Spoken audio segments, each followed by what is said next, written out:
शक्तीपीठ महामार्ग रद्द करावा यासाठी बाधित शेतकऱ्यांची चळवळ गेले अनेक दिवस सुरू आहे। कोल्हापुरामध्ये त्याच्याबद्दल हरकती मांडल्या, मुंबईच्या विधान भवनावर अधिवेशन काळामध्ये शेतकऱ्यांचा मोर्चा, धडक मोर्चा काढला।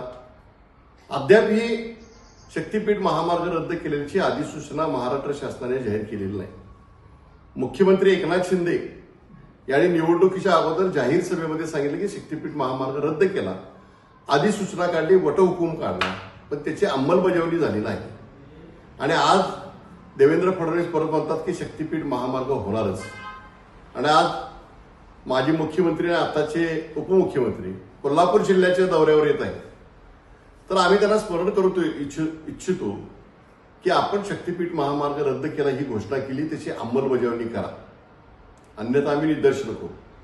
असा कार्यक्रम शक्तीपीठ महामार्ग विरोधी कृती समिती, महाविकास आघाडी आणि इंडिया आघाडीच्या वतीने जाहीर करण्यात आला। पण काल रात्री 2 वाजल्यापासून सर्व राजकीय नेत्यांची, सर्व एनजीओंची धरपकड पोलिसांनी सुरू केलेली आहे। या सर्व धरपकडीचा पहिल्यांदा मी निषेध व्यक्त करतो।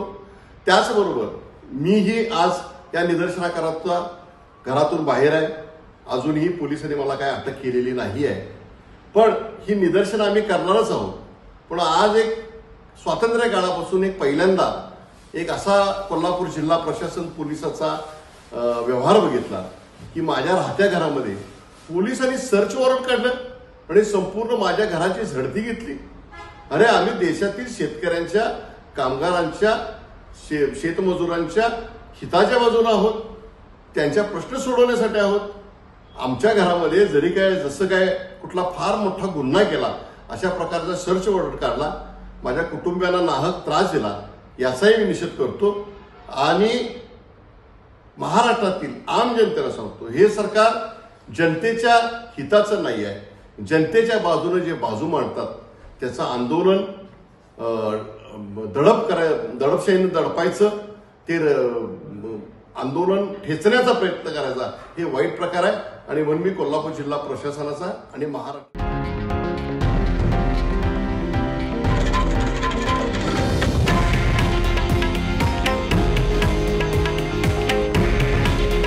हे आहे देशातील नंबर 1 न्यूज नेटवर्क आणि आपण पाहत आहात TV9 मराठी। काळजी तुमची, हित महाराष्ट्राचं।